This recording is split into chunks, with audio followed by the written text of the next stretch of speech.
Hi guys, welcome back to my new another blog. तो आज का ब्लॉग थोड़ा लंबा है, तो चलते हैं जाजपुर जिला के रत्नागिरी का ब्लॉग बनाते हैं। तो ये ब्लॉग मेरा फ्रेंड लोग के साथ लास्ट है, तो देरी ना करते हुए ब्लॉग को शुरू करते हैं।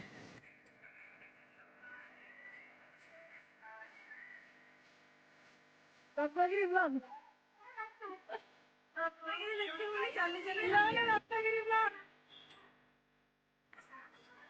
रत्नागिरी ब्लॉग আমাদের ফেস থেকে দেখে দিচ্ছি। আমার ম্যাডাম হিরোইন করে দিয়ে রেখেছি।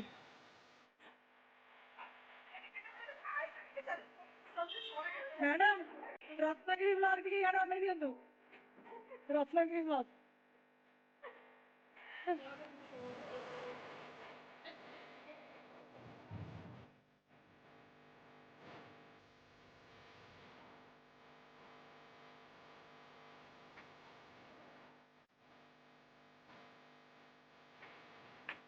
ফুল পিলেगी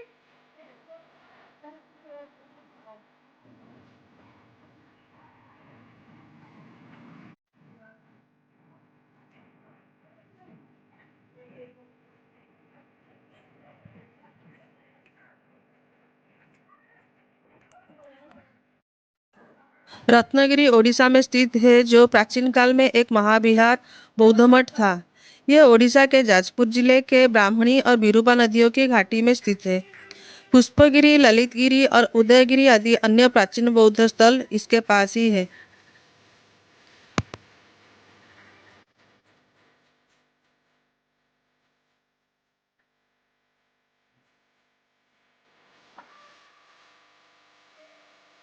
ये राजधानी भुवनेश्वर से 100 किलोमीटर और पूर्व राज्य की राजधानी कटक से 70 किमी की दूरी पर है।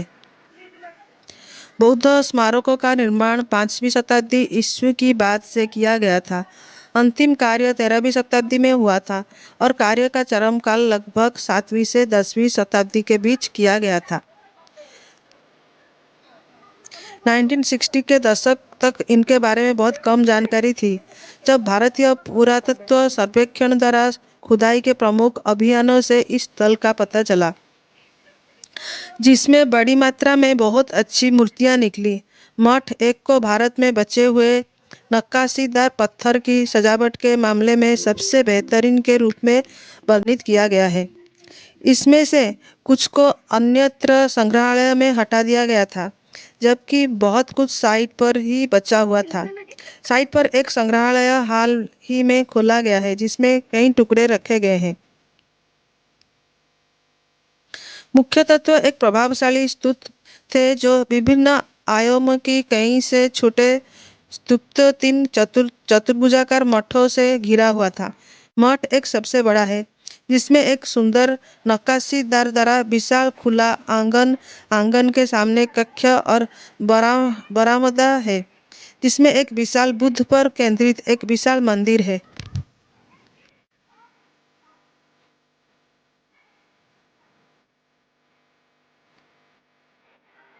ते मुख्य रूप से ईंटों से बनी है, लेकिन दरवाजे, खंभे और मूर्तियां ज्यादातर 2 प्रकार के पत्थरों से बनी है, जो आकर्षक रूप से विपरीत है।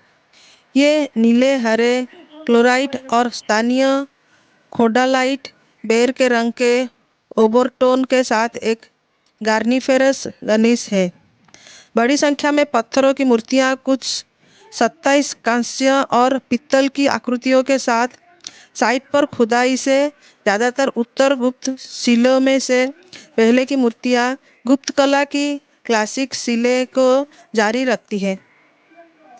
वे ज़्यादातर बुद्ध और बौद्ध देवताओं की छवियां हैं और समय के साथ विषयों की रुझानों की विश्लेषण से पता चलता है कि रत्नागिरी तांत्रिक बौद्ध धर्म का केंद्र बन गया, जैसा कि बिहार में नालंदा था। विशेष रूप से 2 दर्जन से अधिक विशाल बुद्ध सिर पाए गए हैं यहाँ पर।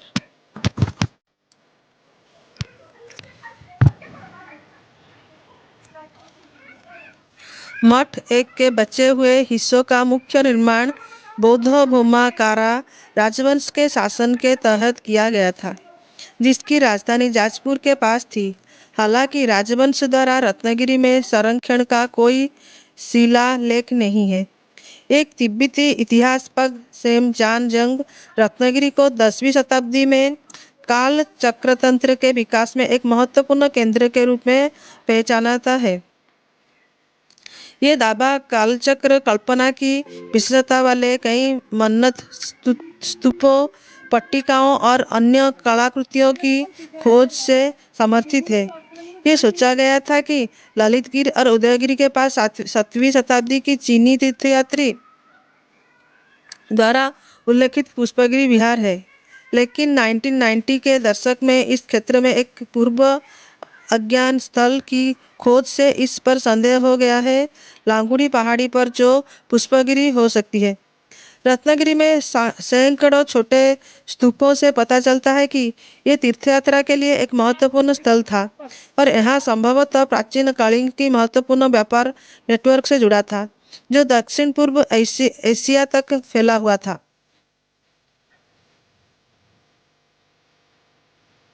13वीं शताब्दी के अंत तक रत्नागिरी का पतन हो गया और नया काम बंद हो गया। ऐसा माना जाता है कि रत्नागिरी में बौद्ध प्रतिष्ठान अब समुद्र स्थिति में नहीं होने के बावजूद लगभग 16वीं शताब्दी तक जारी रहा, जिसके दौरान मुख्य स्तूप के जीर्णोद्धार सहित संरचनात्मक गतिविधि का मामूली पुनरुद्धार हुआ।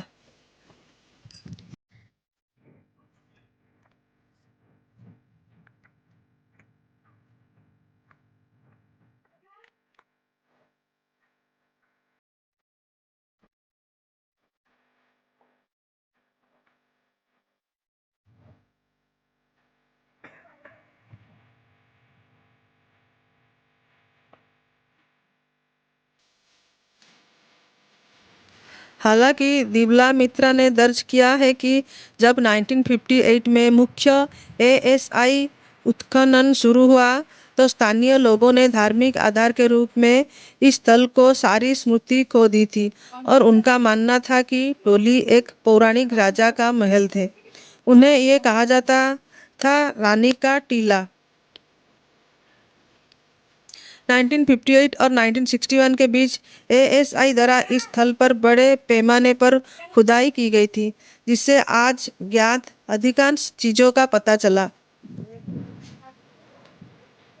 इस 20 वर्ष के अंतराल में एक थीसिस और लेख प्रकाशित हुआ। 1997 और 2004 में एएसआई का एक और अभियान चला, जो एक स्तूप के ऊपर बनी मंदिर को हटाने पर केंद्रित था। बड़ी मात्रा में बची हुई मूर्तियों का विश्लेषण कई प्रकाशनों में किया गया है। रत्नागिरी घूमने के बाद फिर हम सब लोग होटल चंदिका पैलेस में लंच किए। उसके बाद पारादीप के लिए रवाना हो गए। तब शाम हो गया था, इसलिए मैंने पारादीप का ज़्यादा ब्लॉग नहीं बनाया। तो आज का ब्लॉग को यहीं पे समाप्त करते हैं, फिर मिलती हूँ नेक्स्ट ब्लॉग में।